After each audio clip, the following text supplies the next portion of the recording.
കർത്താവിൻ്റെ വയൽ പ്രദേശത്ത് അധ്വാനിക്കുന്ന എൻ്റെ ഹൃദയം കൊണ്ട് ആത്മീയ ഗുരുക്കന്മാരായും ക്രിസ്തുവിൻ്റെ സഹബദ്ധന്മാരായും പ്രാർത്ഥനാ നിരതരായി കർത്താവിനോട് നിൽക്കുന്ന അഭിഷക്ത ശുശ്രൂഷകന്മാർക്കും നമ്മെ വിട്ട് കർത്താവിൻ്റെ മടിയിലേക്ക് പോയ, കർത്താവിൻ്റെ വീട്ടിലേക്ക് പോയ നമ്മുടെ കൂട്ടുകാരൻ, സഭയ്ക്ക് ഒരുമിച്ച് പറയാം നമ്മുടെ വീട്ടുകാരൻ, അപ്പോൾ തന്നെ നമ്മുടെ എല്ലാം പാട്ടുകാരൻ,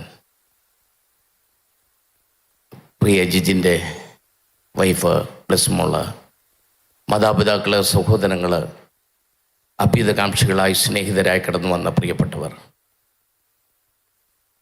എല്ലാവരെയും ലോകം തരാത്ത സമാധാനം നമുക്ക് നൽകിയ ക്രിസ്തുയേശുവിൻ്റെ സമാധാനത്താൽ നിറയ്ക്കട്ടെ.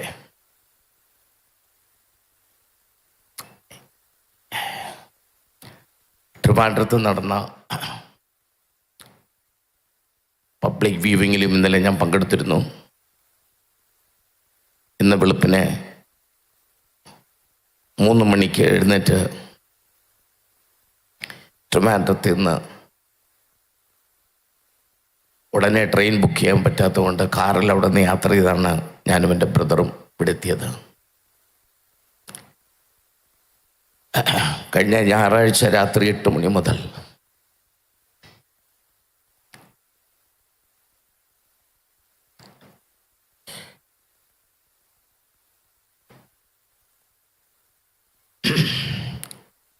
ഇതുവരെ ഞാൻ വേറെ ഒരു മീറ്റിങ്ങിന് പോയില്ല. ഇന്നലെ മീറ്റിംഗ് ഉണ്ടായിരുന്നു, ഇന്ന് മീറ്റിംഗ് ഉണ്ടായിരുന്നു, രണ്ടും ക്യാൻസൽ ചെയ്തു. എനിക്ക് കരച്ചിൽ അടക്കാൻ പറ്റുന്നില്ല, എന്താണെന്നറിയില്ല. കഴിഞ്ഞ ബുധനാഴ്ച എൻ്റെ സ്നേഹിതനും കർത്താവിൽ പ്രിയനുമായ അഭിഷേക് ടെജോ തോമസ് ഒരു സ്വപ്നം കണ്ടു. അത് ബ്ലെസ്സിമോളുടെ പിതാവ്, ജിജിൻ്റെ പിതാവ് കരഞ്ഞുകൊണ്ട് അദ്ദേഹത്തിൻ്റെ അടുത്തേക്ക് വരുന്നതായിട്ടും അദ്ദേഹം അത് ബ്ലെസ്സിമോളോട് പറഞ്ഞു എന്നാണ് ഞാൻ അറിയാൻ കഴിഞ്ഞത്. അതൊരു സംഭവങ്ങളുടെ തുടക്കമായിരുന്നു. ഞായറാഴ്ച കർത്താവിൻ്റെ അഭിഷേക് ടെജോ തോമസ് അവരുടെ ചർച്ചിൽ ഞാനാണ് പകൽ ശുശ്രൂഷിച്ചത്. ഞാൻ ശുശ്രൂഷിച്ച് ജനത്തെ മുൻപോട്ട് വിളിച്ച് പ്രാർത്ഥിക്കുന്നതിനിടയ്ക്ക് അതോ ശുശ്രൂഷിച്ചുകൊണ്ടിരിക്കുന്നതിനിടയ്ക്കോ ഞാൻ മൈക്കുമായിട്ട് ഓഡിയൻസിനിടയിലേക്ക് ഇറങ്ങി. എനിക്ക് ബ്ലെസ്സിമോളെ അറിയില്ല, എനിക്ക് ജിജിനെ നന്നായിട്ട് അറിയുള്ളൂ. ജിജിനുമായിട്ട് അത്ര സ്നേഹമുണ്ട്.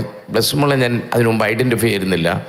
പക്ഷെ അവളുടെ അടുത്തേക്ക് ചെന്നിട്ട് അവളോടൊരു ദൂത് ദൈവാത്മാവ് പറഞ്ഞു. ഒത്തിരി തകർച്ചകളുടെ അവസാനത്തെ കണ്ണിയാണ് നീ, പക്ഷെ നിന്നിൽ നിന്ന് ഞാൻ പുതിയതൊന്ന് പണിയും തകർന്നതിനെ.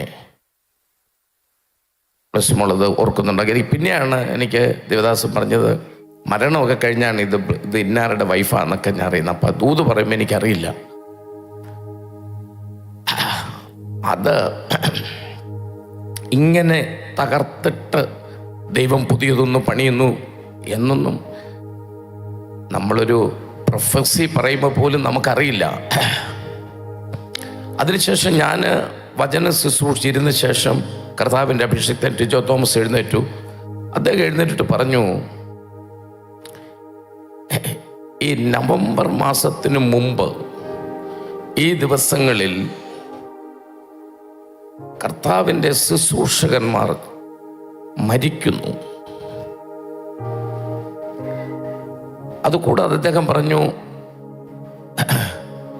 സ്റ്റേജുകളിൽ നിൽക്കുന്നവരുടെ മരണം ഞാൻ കാണുന്നു. അത് ഗ്രേസ് ഫാമിലിയിൽ നിന്ന് വന്ന ഒരുപാട് പേര് ഇവിടെ ഉണ്ട്, നിങ്ങളെല്ലാവരും കേട്ടതാണ്. എല്ലാവരും, ഞാനും ഉണ്ടായിരുന്നു.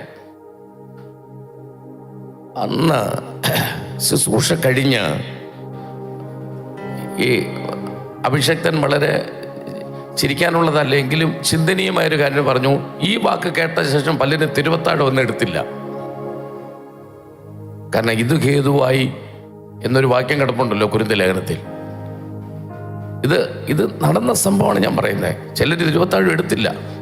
എന്നാൽ ജിജിൻ പ്രൊഫറ്റ് തോമസിനോട് ചെന്ന് ചോദിച്ചു, നടന്ന സംഭവമാണ്, ആരെക്കുറിച്ചാണ് മരിക്കുമെന്ന് പറഞ്ഞത്? Am I correct?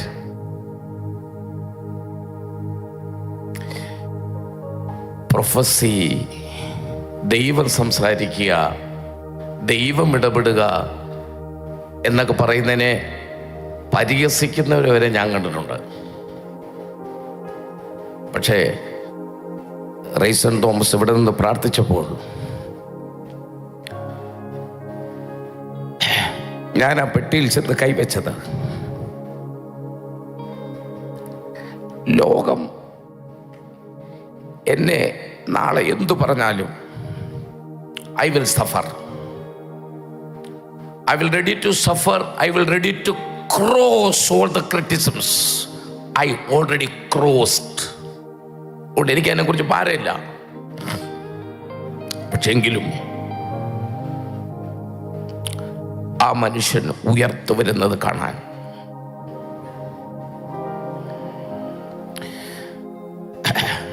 ഞാൻ ഒരുപക്ഷെ ഇവിടെ ഇരിക്കുന്ന ഒരു പറ്റ അഭിഷക്തന്മാരിലൊക്കെ ഏറ്റവും പ്രായമുള്ള ആളായിരിക്കും. ഞാൻ പറയുന്നു,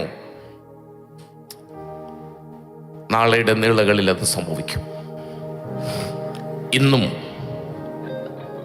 ഈ ശവശരീരം ഇവിടുന്ന് എടുക്കുന്നതിന് മുമ്പ് അത് സംഭവിപ്പിക്കാൻ എന്റെ ദൈവം ശക്തൻ തന്നെ. Nothing impossible to God. ദൈവത്തിന് അസാധ്യമായിട്ടൊന്നുമില്ല. ഞങ്ങളത് വിശ്വസിക്കും. അത് അമേരിക്കയിലും സൗത്ത് ആഫ്രിക്കയിലും കൊറിയയിലും ബ്രസീലിലും ചിലിയിലും മാത്രമല്ല, ഇന്ത്യ മഹാരാജ്യത്ത് മലയാളികൾ തിങ്ങി പാർക്കുന്ന കേരളത്തിലും that's going to happen coming days, not today. അങ്ങനെ തന്നെ ഞാൻ വിശ്വസിക്കും. എനിക്ക് ഈ വിമർശനങ്ങളെ പേടിയില്ല. കാരണം എനിക്ക് അതിനകത്തൊരു ഡോക്ടറേറ്റാ. അതിനകത്ത് എനിക്കൊരു ഭയമേ ഇല്ല. അത്ഭുതങ്ങളിൽ ഞാൻ ഇന്നും വിശ്വസിക്കുന്നു. മരണം വരെ ഞാൻ വിശ്വസിക്കും. ക്യൂൻ ഓഫ് ആൻഡസ് എന്ന് പറയുന്ന ഒരു ഫ്ലവർ ഉണ്ട്. 36 വർഷങ്ങളിൽ ഒരിക്കൽ മാത്രമേ അത് പൂക്കൂ. സൗത്ത് അമേരിക്കയിലെ ആൻഡസ് പർവ്വതങ്ങളിലാണ് ആ പുഷ്പം ഉണ്ടാകുന്നത്. 36, നിങ്ങൾക്ക് ഗൂഗിൾ ഉണ്ട്, നിങ്ങൾക്ക് എല്ലാവർക്കും ഇങ്ങനെ അടിക്കണം, the flower that is flowering within 36 years in world എന്ന് അടിച്ചു നോക്ക്. ക്യൂൻ ഓഫ് ആൻഡസ് 36 വയസ്സ്, 36 വർഷത്തിൽ ഒരിക്കൽ മാത്രം പൂക്കുന്ന ഒരു ഫ്ലൂട്ടിസ്റ്റ് എന്നല്ല, ഒരു അപ്പോസ്തലിക ശുശ്രൂഷയാണ് തെരഞ്ഞെടുത്തത്. ആമേൻ. നമ്മളൊക്കെ എന്താ മരിക്കാഞ്ഞേ? നമ്മളെല്ലാം തച്ചു പണിക്കാരാ. രാവിലെ ഇറങ്ങി വൈകിട്ട് കൂലി മേടിക്കുന്ന പുള്ളി കോൺട്രാക്റ്റ് ആയിരുന്നു. തീർത്തിട്ട് കിടക്കുന്ന കിടപ്പ് കൊണ്ടോ ചിരിച്ച്. അങ്ങനെ വേണം പണിയ, അങ്ങനെ വേണം. ചില കെട്ടിടത്തിന്റെ മണിയൊക്കെ ആൾക്കാർ ചോദിക്കും, എങ്ങനാ ഞങ്ങൾ ഐറ്റംസ് മേടിച്ചു തരാം, ടൈൽസും സിമെന്റും കമ്പി ഞങ്ങൾ മേടിച്ചു തരാം, പണിക്കൂലി എത്ര വേണമെന്ന് ചോദിക്കും. എന്നാൽ നല്ല കോൺട്രാക്ടർ അല്ല, ഞങ്ങൾ അങ്ങനെ പണിയത്തില്ല, താക്കോല് കൈ തരാം, സ്ക്വയർ ഫീറ്റിന് എത്ര വേണമെന്ന് ചോദിക്കും. ദേ താക്കോല് കൈ തന്നിട്ട് കിടക്കുന്നു, പണി തീർത്തു. നീലക്കുറിഞ്ഞി 12 വർഷത്തിൽ ഒരിക്കലേ പൂക്കൂ. കാണണമെങ്കിൽ മൂന്നാറിൽ പോകണം, ഭയങ്കര തള്ള ആ സമയത്ത്. 12 വർഷത്തിൽ ഒരിക്കലേ നീലക്കുറിഞ്ഞി പൂക്കൂ. റാഫാസ്ലിയോസ് എന്ന് പറയുന്ന, അതിന്റെ പ്രൊനൗൺസിയേഷൻ തെറ്റാണെങ്കിൽ ക്ഷമിക്കുക, വല്ലാത്തൊരു പ്രൊനൗൺസിയേഷൻ പുഷ്പമാണ്. ഇന്തോനേഷ്യയിലെ സുമാർത്ത എന്ന് പറയുന്ന വനങ്ങളിലാണ് ഉണ്ടാകുന്നത് ആ ഫ്ലവർ. അങ്ങനെ അപൂർവങ്ങളിൽ അപൂർവമായി ഉണ്ടാകുന്ന ഫ്ലവേഴ്സ് ഉണ്ട്. ഒരിക്കൽ മാത്രം പ്രത്യക്ഷപ്പെടുന്ന ചില നക്ഷത്രങ്ങളുണ്ട് സൗരയൂഥത്തിലെ ആകാശങ്ങളിൽ. അതുപോലെയാണ് നമ്മളെല്ലാം ഒത്തിരി സ്നേഹിക്കുന്ന നമ്മുടെ പ്രിയപ്പെട്ട ജിജിൻ. ഞാൻ ഇനി ദൈവവചന ശുശ്രൂഷയുടെ സമയങ്ങളൊക്കെയാണ്. അദ്ദേഹത്തെ പരിചയപ്പെടുത്തി ഇനിയൊന്നും പറയാനില്ലാത്ത പോലെ നമുക്കെല്ലാം അനുകരിക്കാമെന്ന് ഒരുപാട് കാര്യങ്ങൾ അദ്ദേഹത്തെക്കുറിച്ച് പറഞ്ഞു. അതെല്ലാം നമ്മൾ ഏറ്റെടുക്കുക, നമ്മൾ അനുസരിക്കുക. ഇനിയും ശ്രേഷ്ഠന്മാരായ കലാകാരന്മാർ സെക്രട്ടറി ഫീൽഡിൽ നിന്ന് വീണ്ടും കർത്താവിന് വേണ്ടി വരട്ടെ എന്ന് പ്രാർത്ഥിക്കുക. മരണത്തെക്കുറിച്ച് ഈ മരണത്തോട് ബന്ധപ്പെടുത്തി ഒരു കൊച്ചു ചിന്ത മാത്രം പറഞ്ഞിട്ട് തുടർന്ന് ദൈവദാസന്മാർ ശുശ്രൂഷ അവസാന ഭാഗത്തേക്ക് കിടക്കും. അപ്പോസ്തലനായ പൗലോസ് ഇങ്ങനെ പറഞ്ഞു, ഞാൻ നല്ല പോർ പൊരുതു, ഓട്ടം തികച്ചു, വിശ്വാസം കാത്തു, ഇനി നീതിയുടെ കിരീടം എനിക്കായി വെച്ചിരിക്കുന്നു. പക്ഷെ തുടങ്ങുമ്പോൾ പറയുന്നത് ഇതാ ഞാൻ പാനീയയാഗമായി ഒഴിക്കപ്പെടുന്നു. അടുത്ത പദം, എന്റെ നിര്യാണകാലം അടുത്തിരിക്കുന്നു.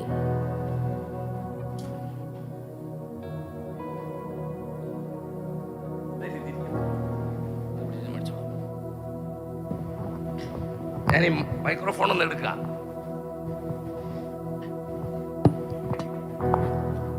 5 മിനിറ്റ് താഴെയുള്ള ചിന്തയെങ്കിലും അത് എങ്ങനെ നിന്ന് പറയാനാണ് എനിക്ക് സുഖം. നിര്യാണകാലം എന്ന പൗലോസ് ഉപയോഗിച്ച പദത്തിന് അരമായ ഗ്രീക്ക് ഭാഷയിൽ അനാലിസിയോസ് എന്നൊരു പദമാണ് ഉപയോഗിച്ചിരിക്കുന്നത്. അതിന്റെ അർത്ഥം മരണമെന്നല്ല. അതിന് 4 അർത്ഥങ്ങളാണ് ദൈവശാസ്ത്ര പണ്ഡിതന്മാർ കൊടുത്തിരിക്കുന്നത്. 4 പറയാൻ ഇവിടെ സമയം പോലെ ഒരെണ്ണം പറയാം. ഒരു കപ്പൽ ഒരു രാജ്യത്ത് നിന്ന് വേറെ രാജ്യത്തെത്തി, ആ കപ്പലിലെ മുഴുവൻ സാധനങ്ങളും ഇറക്കി തീർന്ന ശേഷം കപ്പലിന്റെ നങ്കൂരം അറുത്ത് കപ്പലിന്റെ പായ് വലിച്ചു ഉയർത്തി അതിനുശേഷം വന്ന രാജ്യത്തിന്റെ കൊടി, അതിന്റെ മാലുമി ആ കപ്പലിന്റെ മുകളിൽ ഉയർത്തിപ്പിടിക്കുമ്പോൾ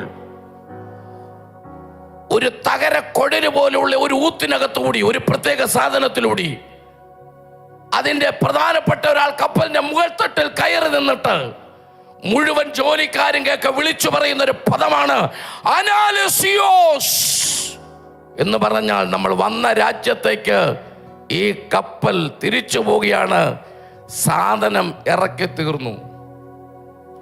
ഞാൻ ഇന്ന് നിങ്ങളുടെ എല്ലാം മുമ്പിൽ വെച്ച പൗലോസിനോട് ചോദിക്കുന്നു, ബഹുമാനപ്പെട്ട അപ്പോസ്തലനായ പൗലോസേ, അങ്ങ് അനാലിസിയോസ് എന്ന് വിളിച്ചു പറഞ്ഞപ്പോൾ സാധനങ്ങളെല്ലാം ഇറക്കി തീർന്നായിരുന്നോ? ഉത്തരം, തീർന്നു. 2 ലോഡ് കൊരിന്ത്യർക്ക് ഇറക്കി, ഒരു വലിയ ലോഡ് റോമർക്ക് ഇറക്കിയിട്ടുണ്ട്, ഒരു ചെറിയ ലോഡ് ഫിലോമോൻ ഇറക്കി, ഗലാത്യർക്ക് 1 ലോഡ് ഇറക്കിയിട്ടുണ്ട്, തെസ്സലോനിക്കർക്ക് 2 ലോഡ്, തിമോത്തിയോസിന് 2 ലോഡ്, തീത്തോസിന് 1 ലോഡ് ഇറക്കിയുള്ളൂ. എല്ലാം കൂടെ കപ്പലിനകത്തുണ്ടായിരുന്ന ഒരു 14 ലോഡ് കണ്ടെയ്നർ ഇറക്കിയിട്ടുണ്ട്. ഇനി കപ്പലിൽ എന്തെങ്കിലും ഉണ്ടോ? ഇല്ല, കപ്പല് കാലിയാ. എങ്കിൽ തിരിച്ചുവിടാം. ഒരു കാര്യം ഓർത്തു, കൊണ്ടുവന്നത് മുഴുവൻ ഇറക്കത്തീരാതെ നിങ്ങളുടെ ദേഹത്ത് ആന ചവിട്ടിയാലും തമിഴ്നാട്ടിലെ ലോറി കയറിയാലും ചാകില്ല. പക്ഷെ എല്ലാം ഇറക്കി തീർന്നാൽ ഒരു രോഗവും വേണ്ട, ഒറ്റ നിമിഷം കൊണ്ട് തമ്പുരാൻ കൊണ്ടുപോകും. ദൈവത്തിന്റെ മ്യൂസിക് ടീമിനകത്തേക്ക് ജിജിനെ ആവശ്യമുണ്ടെങ്കിൽ ഫോൺ വിളിച്ചാൽ കിട്ടില്ല. അതോർത്തു. നമുക്ക് ജിജിനെ ആവശ്യമുണ്ടെങ്കിൽ ഫോൺ വിളിച്ചാൽ മതി, ഇല്ലെങ്കിൽ കാർ അയച്ചാൽ മതി. പക്ഷെ സ്വർഗത്തിലെ മ്യൂസിക് ടീമിലേക്ക് വേണമെങ്കിൽ ഫോൺ വിളിച്ചാൽ കിട്ടില്ല, കാർ അയച്ചാലും കിട്ടില്ല. ഈ ഒരൊറ്റ വഴിയേ ദൈവത്തിനുള്ളൂ. ആമേൻ. തമ്പുരാന്റെ അടുക്കിലേക്ക് തമ്പുരാൻ കൊടുത്ത ജീവനോട് തിരിച്ചു വിളിക്കുക. ഗോമേതകം, മരതകം, മാണിക്യം, പത്മരാഗം, വൈഡൂര്യം, ചുവപ്പുകല്ല്, പുഷ്യരാഗം തുടങ്ങിയ 12 വിധ രത്നങ്ങൾ കൊണ്ട് 12 ഗോപുരവും ജീവവൃക്ഷവും പളുങ്കുകടലും സ്വച്ഛ സ്ഫടിക തങ്ക തുല്യമായ തെരുവീതികളുമുള്ള പുത്തൻ യെരൂശലേം എന്ന സ്വർഗീയ ഭവനത്തിൽ തൻ്റെ കാന്തയാം മണവാട്ടി കറ, വാട്ടം, ചുളുക്കം, ക്ഷയം, മാലിന്യമില്ലാതെ ശുദ്ധവും ശുഭ്രവുമായ വിശേഷവസ്ത്രം ധരിക്കപ്പെട്ട തങ്ക മണവാട്ടി സരിഗമ 17 കൊണ്ട് സ്തുതി, ലയ, സ്വര, സമ്മിശ്ര സമ്മേളനം, 10,000-കണക്കിന് കോടിക്കണക്കിന് ദൂതന്മാർ കിന്നരങ്ങളെടുത്ത്, ഫ്ലൂട്ടെടുത്ത്, ട്രംപറ്റെടുത്ത്, തമ്പേറുകളെടുത്ത്, വാദ്യഘോഷങ്ങളോടെ എൻ്റെ അരുമ മണവാളൻ്റെ മണവാട്ടിയുടെ ഗ്രഹപ്രവേശനത്തിൻ്റെ ആ സ്വർഗീയ ഗാനമാലപിക്കുമ്പോൾ ആ നിരയ്ക്കകത്ത് നമ്മുടെ സഹോദരനായ ജിജിനും തൻ്റെ വാദ്യോപകരണങ്ങളുമായി എൻ്റെ സഭയോട് ചേർന്ന് ഉണ്ടായിരിക്കുമെന്ന് പ്രത്യാശയുള്ളവരുടെ കരഘോഷം, ഈ ഓഡിറ്റോറിയം മുഴുവൻ, കരങ്ങളുള്ളവർ മുഴുവൻ കരഘോഷത്തോടെ ആ പ്രത്യാശ ഒന്ന് സന്തോഷത്തോടെ പങ്കുവെക്കുന്ന ഈ സ്വർഗീയ ആഘോഷമായി, ഇതൊരു ആദരാഞ്ജലിയുടെ മീറ്റിംഗ് അല്ല, ഒരു അനുശോചനത്തിന്റെ മീറ്റിംഗ് അല്ല, ദുഃഖവാർത്തയല്ല. നമ്മുടെ ബഹുമാനപ്പെട്ട ജിജിന്റെ അഡ്രസ് അത് എറണാകുളത്ത് നിന്ന് മാറി അഡ്രസ് സ്വർഗത്തേക്കാക്കി. ജിജിൻ രാജ് എഫ്രൈം, കെയർ ഓഫ് ദൈവം, സ്വർഗം പിയോ, പിൻകോഡ് 0000. പുതിയ അഡ്രസ്, അദ്ദേഹത്തിന്റെ അഡ്രസ് മാറി. ഇനിയെല്ലാം ദൈവത്തിന്റെ കെയർ ഓഫില്ല. ഈ സന്തോഷം പങ്കുവെച്ച് പോകാൻ. ബ്ലെസ്സിമോൾ നാളെ വേദികളിൽ ദൈവത്തിന് വേണ്ടി ഒരു പ്രവാചകയായി, ഒരു അനുഗ്രഹിക്കപ്പെട്ട ഗായികയായി, നല്ലൊരു വചന ശുശ്രൂഷകയായി, കാരണം എത്തിച്ചേർന്നിരിക്കുന്നത് ഗ്രേസ് ഫാമിലിയിലായതുകൊണ്ട് ആമേൻ, താൻ കയ്യിലിരിക്കുന്ന മൈക്ക് തൻ്റെ പുറകിൽ നിൽക്കുന്ന ഫ്ലൂട്ട് വായിക്കുന്ന ജിജിന് കൊടുത്ത് ജിജിനെ കൊണ്ട് ഒരു പ്രവാചക ശബ്ദം കൊണ്ടുവരാൻ അനുഗ്രഹം പ്രാപിച്ച ഗ്രേസ് ഫാമിലിയിൽ ആ ബ്ലെസ്സിമോൾ ആയിരിക്കുന്നുണ്ട്. നാളെ അവൾ എഴുന്നേറ്റ് കർത്താവിൻ്റെ നാമത്തെ ഉയർത്തുമെന്നുള്ളതിന് രണ്ടു പക്ഷമില്ല. കാരണം എത്തിയത് അനുഗ്രഹിക്കപ്പെട്ട വീട്ടിനകത്താ. അതുകൊണ്ട് നമുക്ക് ഈ സന്തോഷം ഇതൊരു സുവിശേഷ ആഘോഷമായി, കണ്ണുനീരില്ലാത്ത, പിറുപിറുപ്പില്ലാത്ത, ഏങ്ങലടികളില്ലാത്ത ഒരു സന്തോഷയാത്രയപ്പായി ഈ യാത്രയപ്പ് തീരട്ടെ എന്ന് പ്രാർത്ഥിച്ചുകൊണ്ട് സകല ആശ്വാസവും സകല സമാധാനത്താലും സർവശക്തനായ ദൈവം ആ മകളെയും മാതാപിതാക്കളെയും പ്രിയപ്പെട്ടവരെ നിറയ്ക്കട്ടെ എന്ന് പ്രാർത്ഥിച്ചുകൊണ്ട് എൻ്റെ വാക്കുകൾ ഉപസംഹരിക്കുന്നു. കർത്താവ് നമ്മെ അനുഗ്രഹിക്കട്ടെ.